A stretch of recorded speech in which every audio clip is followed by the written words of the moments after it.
देखो उसी समय प्रमाणित करवा दिया। ये फिर गुरुजी हाथ जोड़े थे उससे कि क्षमा करो, हमसे गलती हो गई, हमसे गलती हुई। बार बार वो उनको दुलार कर रहे। तो नाम में बड़ी सामर्थ्य। एक बार हम कह दिया कि ये हमने नहीं किया, बहुत बार सफाई देने की जरूरत नहीं। नाम जप करो, नाम प्रमाणित कर देगा कि आप गलत नहीं है। मुझे, मैं अध्यापिका हूँ ना, तो स्कूल में, विद्यालय में ये हर रोज चलता है। कोई भी कह देता है कि इसने किया, फिर लगता है कि छवि खराब हो जाती है। नहीं नहीं, भजन करो, छवि क्या खराब होगी। अपनी कभी लड़ाई मत करना। अध्यापिका पद एक गुरु पद है, गंभीर रहना चाहिए। अपनी बात हमने कह दी, हम गलत नहीं है, अपनी बात सफाई दे दी। इसके बाद मौन हो गए, नाम जप करने लगे। तो आपका ये स्वभाव जो है ना, वो थप्पड़ की तरह लगेगा सामने वाले को। और आप बार बार सफाई देंगी, और बार बार वो आपको दूषित करेंगे, तो आपको क्रोध आ जाएगा। फिर आपका स्वभाव, आपकी गंभीरता आपके पद से अलग हो जाएगी। आप लोगों को चाहिए कि आप लोगों का व्यवहार बहुत गंभीर और मर्यादित, सहनशील, जिससे छात्रों पर उसका प्रभाव पड़े। और ऐसी स्थिति तब आती जब उत्तर प्रत्युत्तर देते देते क्रोध आ गया, तो फिर वो क्रोध में थप्पड़ चलने लगते हैं, गालियां चलने लगती हैं। तो क्रोध तक स्थिति न पहुंचने पावे, नाम जप कीजिए। ईर्ष्या हो जाती है। ये सब उसी के क्रम है, उसी के क्रम। नाम जप करोगे तो काम, क्रोध, लोभ, मोह, मद, मत्सर, ये 6 दोष हैं। ईर्ष्या को ही मत्सर कहते हैं। मत्सर माने मेरे से आगे निकला जाता है, उसी को ईर्ष्या कहते हैं। नाम जप करो, भगवान की कृपा से इस निर्दोष हुआ जा सकता है। हार्दिक चोपड़ा जी, राधे राधे। महाराज जी, महाराज जी, कैसे कामनाएं और वासनाएं जो होती हैं उसका त्याग हो? नाम जप से। जितना नाम जप बढ़ेगा, बुद्धि पवित्र होगी, उतने निष्कामता आएगी। अगर हम नाम जप नहीं करेंगे, शास्त्र स्वाध्याय नहीं करेंगे, पवित्र भोजन नहीं करेंगे, तो मलिन मन में कामनाएं ही उत्पन्न होती रहती। निर्मल मन में कोई कामना नहीं होती। निर्मल मन केवल भगवत प्राप्ति की चाह करता है। निर्मल मन जन सो मोहि पावा, मोहि कपट छल छिद्र न भावा। और मलिन मन में वासनाएं, कामनाएं ये सब आती है। कामना, वासना ये बहुत अंदर से पीड़ा प्रदान करते हैं। ये भोग मिल जाए, ये धन मिल जाए, ये मान प्रतिष्ठा मिल इसी संसार की चाह करती है। तो हमें चाहिए खूब नाम जप करना चाहिए और शास्त्रों का स्वाध्याय करना चाहिए, जिससे हमारी बुद्धि पवित्र हो और वो निष्काम हो जाए। महाराज जी, मैं मंत्र दीक्षित हूँ, उसमें आप क्या कहेंगे? जो पवित्र अवस्था में हमारे वस्त्र पवित्र हैं, हम स्नान आदि किए, तो हम मंत्र जप करें। और जब हम पवित्र अपने को समझ रहे हैं शरीर आदि के द्वारा, तो फिर हम नाम जप करें। पवित्रता में गुरु मंत्र जपा जाता है और अपवित्र अवस्था में नाम जपा जाता है। दोनों बराबर ही हैं। तो जब पवित्रता हो तो गुरु मंत्र जपें, और जब शरीर अपवित्र का अनुभव करा रहा है, जैसे अब मुंह जूठा है, लघु शंका करके आए हैं, आचमन नहीं किए, सोच करके आए, कपड़ा नहीं धुले, तो फिर हमें नाम जप करना चाहिए। उस समय गुरु मंत्र जप नहीं करना चाहिए। ईशिका जी, कानपुर से। श्री राधा वल्लभ श्री हरिवंश महाराज जी। महाराज जी, हमने आपके सत्संग में सुना है कि जब कोई उपासक भगवत प्राप्त कर लेता है तो उसकी 21 पीढ़ियां तर जाती हैं। महाराज जी, अगर उसकी पीढ़ी में ही कोई फिर वर्तमान में या आगे पापाचरण करे तो उसको भी क्या गति प्राप्त होगी? हो जाएगी। सो तो सरकारी है ना, सरकारी है। जब पास तो पास हो गया, फिर क्या। अगर कोई गलत भी हुआ तो भी निकल जाएगा। वो भगवत प्रसाद से उस महाभागवत के घर में जन्म लिया, इसलिए पापी होने पर भी भगवत प्राप्त हो जाएगा। स्त्री साधक की मायके वाली होती है या ससुराल वाली पीढ़ी? अगर कोई स्त्री साधक भगवत प्राप्त कर लेती है तो 2 पीढ़ियां होती हैं। एक होती जिसे मायके की मातृपक्ष की, और एक होते पितृ पक्ष की। दोनों में कल्याण होगा, क्योंकि वो जिस घर से आई है तो माता पिता तो उसके हुए ना वो, और जिस घर में गई है उस परिवार में भी प्रकाश करेगी। इसीलिए स्त्री बहुत जोरदार पक्ष होता है कि वो दोनों वंश को उजागर करती है। पुत्र जो है अपने केवल पिता के वंश को उजागर करता है, और जो स्त्री जो है वो अपने माता पिता के वंश को और अपने पति के वंश को, दोनों को उजागर करने वाली होती है। इसलिए माताओं बहनों का सबसे ज्यादा समाज में हमारा महान पद है, क्योंकि वो जननी भी हैं और वो पूरे ग्रह की लक्ष्मी भी हैं। बहुत बढ़िया घर बना हो, खूब रुपया पैसा हो, और 10-20 आदमी घर में हो, और एक स्त्री ना हो, तो शैतान का सा घर लगेगा। नहीं लगेगा कि यार मतलब सब सुना, और एक स्त्री केवल हो और भले गरीब हो तो देखो लीप पोत के घर को सजा करके एक मंदिर सा बना देते हैं। माता महीने को बड़ा भारी पवित्र अस्तित्व है, आज वो अस्तित्व खत्म होने जा रहा है। ये जो व्यभिचार चल गया है ये बहुत हानिकारक हो गया, ये बहुत हानिकारक हो गया। नहीं वो पढ़े लिखे हैं कि नहीं है, रूपवान है कि नहीं है, पति कैसा है, एक बार ब्याह हुआ पूरे जीवन उसी घर में समर्पित होकर के पूरे घर को सजाकर वंशावली बढ़ाकर ऐसे चला जाता। जयेश जी गुजरात से। राधे राधे। राधे राधे महाराज जी। महाराज जी आपकी कृपा से नाम जप करने की कोशिश कर रहा हूँ। मेरा प्रश्न है कि नाम जप करते हुए हर एक घंटे में 3-4 बार ये बोलें कि मैं जड़ शरीर नहीं हूँ, मैं सच्चिदानंद घन स्वरूप हूँ, मैं कर्ता भोक्ता नहीं हूँ, मैं मात्र दृष्टा हूँ। बोलने की जरूरत शरीर नहीं हूँ, ऐसा ये बोलने से नहीं आएगा, बोलने से नहीं, ये स्थिति आती है। जब तक अज्ञान का नाश नहीं होगा, अविद्या का नाश नहीं होगा तो हम कहते रहेंगे यही, लेकिन हम बने शरीर ही रहेंगे। शरीराभिमान पुष्ट होता रहेगा। ये कहने से नहीं जाता, ये ज्ञान होने से जाता है। तो जितना नाम जप करेंगे, शास्त्र स्वाध्याय करेंगे, पवित्र भोजन करेंगे और पवित्र आचरण करेंगे। अगर आचरण गलत है, भोजन गलत है तो फिर नहीं। आचरण पवित्र होने चाहिए, भोजन पवित्र होना चाहिए, नाम जप होना चाहिए, परोपकार होना चाहिए। तो धीरे धीरे देहाभिमान गलित होता है। जब देहाभिमान गलित होता है तब यह अनुभव होता है कि मैं शरीर नहीं हूँ, मैं भगवान का दिव्य अंश हूँ, भगवत स्वरूप हूँ। ये अनुभव का विषय होता है। ये न प्रवचन का विषय होता है, न बोलने का विषय होता है। ये अनुभव गम में भजे जे संता, ये अनुभव का विषय होता है। तो खूब नाम जप करो, धीरे धीरे ऐसा अनुभव हो जाएगा। जब दुख मिले तब उस समय प्रयोग करो, जब भोग रहे हो उस समय प्रयोग करो कि मैं शरीर नहीं हूँ, मैं इंद्रियां नहीं हूँ, ये मायाकृत है और मैं चिदानंद हूँ, मैं भगवत स्वरूप हूँ ना। उस समय ये विचार का विषय है, कहने का विषय नहीं, विचार का विषय है। जब हमारा अपमान हो रहा हो तब हम विचार के द्वारा दुखी ना हो, जब हमारा सम्मान हो रहा हो तो हम विचार के द्वारा सुखी ना हो। दुखी और सुखी होना ये मायाकृत है और आनंद और प्रसन्न होना ये भागवतिक है। तो इसलिए हम भगवान के चिंतन में आनंदित रहें, मायाकृत सुख दुख में न फिसलें। रवि कुमार जी गोरखपुर से। राधे राधे महाराज जी। महाराज जी क्या हम किसी नित्य लीला प्रविष्ट अप्रकट संत को अपना गुरु मान सकते हैं? क्या उनकी बताई साधना से भगवत प्राप्ति हो सकती है?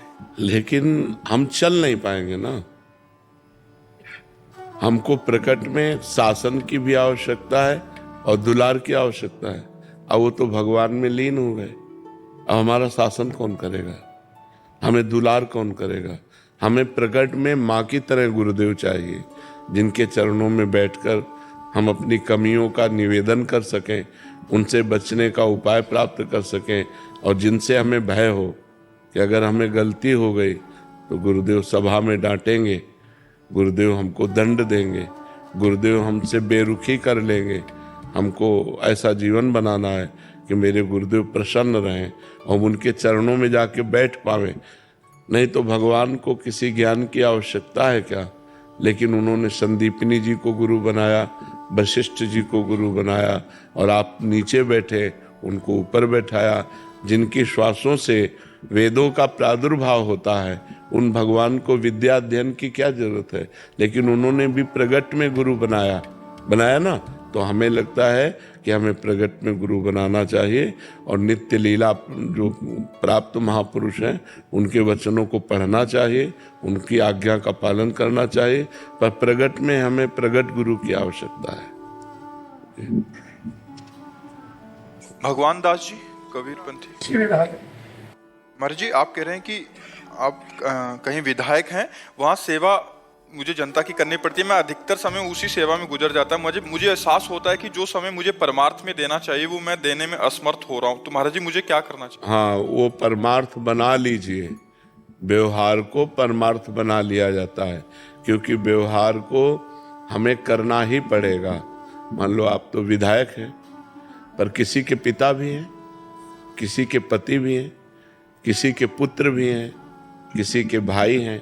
ये सब धर्म है, भ्रातृ धर्म, पति धर्म, पुत्र धर्म, ये भी धर्म है। अब इनका भी पालन करना है, तो अब इनका अगर पालन नहीं किया जाए तो अधर्म हो जाएगा। तो आपको तो बड़ी सेवा मिल गई कि हजारों आदमियों की सेवा करनी है, तो अब हर आदमी की सेवा को भगवान की सेवा मान लीजिए, बस अधर्म ना होने पाए। भगवान की सेवा में अधर्म नहीं होता। तो जैसे हम किसी व्यक्ति से मिले और वो व्यक्ति का सहयोग करना है, तो हम पहले उस व्यक्ति को भगवान के रूप में देखते हैं कि इसमें भगवान विराजमान है और ये मेरी भगवान की सेवा होगी। इस व्यक्ति की जो हम सेवा करेंगे वो भगवान की सेवा होगी। और नाम जप करें और पापाचरण ना करें, विधायक पद का अभिमान ना रखें, ये भाव रखें कि भगवान ने मुझे हजारों की सेवा का पद दिया है, मैं सेवक हूँ, समाज सेवक हूँ, मैं स्वामी नहीं हूँ। अगर अभिमान रहित होकर और ऐसा आप करेंगे तो यही आपकी भक्ति बन जाएगी और यही आपको भगवान की प्राप्ति करा देगी। पर शराब न पिए, पराई स्त्री से व्यभिचार न करे, घूसखोरी न करे, तो ये आपकी पूजा बन जाएगी और यही पूजा आपको भगवान की प्राप्ति करा देगी। अलग से पूजा करने की जरूरत नहीं है। समाज में भगवान विराजमान है। सिय राम में सब जग जानी, करो प्रणाम जोर जुग पानी। सब में भगवान विराजमान है। जैसे हीटर में बिजली विराजमान है, फ्रिज में विराजमान है, पंखे में विराजमान है। करण के कारण अलग अलग उसका प्रभाव दिखाई देता है, पर बिजली तो एक ही है ना। ऐसे ही कोई दुष्ट स्वभाव वाला है, कोई अच्छे स्वभाव वाला है, कोई मध्यम स्वभाव वाला है, लेकिन सब में पावर भगवान विराजमान है। उन्हीं भगवान को लक्ष्य करके हम सेवा करें। जब कोई पदाभिमानी हो जाता है तो उससे पापाचरण होने लगता है। तो जब हम पद का अभिमान धारण कर लेते हैं तो हमसे गलतियां हो जाती हैं, और जब हम पद का सेवा में प्रयोग करते हैं तो विधायक कोई पद थोड़ी, और आगे पद है, आगे पदों में भगवान उन्नति करवाएंगे, आपको बड़ी सेवाएं दे लाएंगे। यदि आप छोटी सेवा 100 रुपया सही खर्चा कर देना तो पिता 1000 देने की सामर्थ्य रख लेता है, तो 1000 सही खर्चा तो 1 लाख का अधिकारी बना देता है। तो सबसे बड़ा पद है भगवान का परम पद, जिसे परम पद कहते हैं। यदि इन छोटे छोटे सांसारिक पदों का ठीक निर्वाह करें तो भगवान परम पद दे देंगे। वो करुणामय है। तो नाम जप करो, गंदे आचरण मत करना और समाज की सेवा की भावना रखना। अपने को जो सबसे छोटा समझता है वही महान बनता है। त्रणादपि सुनी चेन तरोरु सही सुनना। जो अपने को सबसे छोटा समझता है वो महान बन जाता है, जो अपने को बड़ा समझता है उसे भगवान गिरा देते हैं। अभिमानी नष्ट हो जाता है, दैन्य भगवान के दरबार तक पहुंच जाता है। ये दरबार दीन को आदर रीति सदा चल आए। जो जितना दैन्य होता है उतना ही महान होता चला जाता है। जो जितना गंभीर और पवित्र आचरण वाला होता है वो समाज प्रिय होता चला जाता है। तो आप समाज प्रिय बने, किसी को दुख न दें, सबको सुख दें और अपने आचरण पवित्र रखें। जी। प्रदीप शास्त्री जी राजस्थान से। राधे राधे महाराज जी। महाराज जी, जीवात्मा को शाश्वत नश्वर का आभास होता रहता है, फिर भी वो क्यों भटकती रहती है? क्योंकि उसने मन में तदात्म कर लिया है। तदात्म का मतलब समझते हैं ना, प्रियता। अब जैसे मन कहता है आज मैं देखूंगा, तो मन और ज्ञानेंद्रिय नेत्र, ये ज्ञानेंद्रिय, नेत्र इंद्रिय देखना चाहती है, मन उसको सपोर्ट कर रहा है और हम मन में बैठे हुए हैं कि यार आज हम ये देखना चाहते हैं। ये नहीं कह रहे कि आज मन और नेत्रेंद्रिय ने ठान लिया ये देखना है। हम साक्षी हैं, लेकिन हम साक्षी न रहकर तदात्म हो गए। मन में इतनी ममता कर ली, इतना प्यार कर लिया कि जो मन कहता है वो मैं मान। बोले आज ये खाने की इच्छा है, तो रसेंद्रिय और मन मिल गया और इसके साक्षी आप हैं, लेकिन आप साक्षी न रहकर स्वयं भोक्ता बन गए कि आज मुझे ये खाना है। अब आप फंस गए। अब आप अविनाशी होते हुए भी आपका विनाश होगा। आपने जो जो माना वो सब नष्ट होगा। न मैं स्त्री हूं न पुरुष हूं, मैं तो भगवान का दिव्य अंश हूं, मैं भगवत स्वरूप हूं, लेकिन ये हमें ज्ञान नहीं रहता। इसीलिए विनाशी को स्वीकार करने के कारण अविनाशी अजन्मा होने पर भी बार बार जन्म, बार बार मरण, पुनरपि जननम पुनरपि मरणम पुनरपि जननी जठरे शयनम, ये दुख भोगना पड़ता है अज्ञान के कारण। यदि हम भगवान का भजन करें, शास्त्रों का स्वाध्याय करें, पवित्र आचरण रखें तो हमारे अंदर ज्ञान प्रकट होगा, तो फिर हम विनाश से बच सकते हैं। हमारा जो स्वरूप है वो अविनाशी स्वरूप है। नैनम छिन्दन्ति शस्त्राणि नैनम दहति पावकः न चैनम क्लेदयन्त्यापो न शोषयति मारुता। हमें अग्नि जला नहीं सकती, आग्नेयास्त्र हमें जला नहीं सकता, वारुणास्त्र हमें भिगो नहीं सकता, वायुवास्त्र हमें उड़ा नहीं सकता।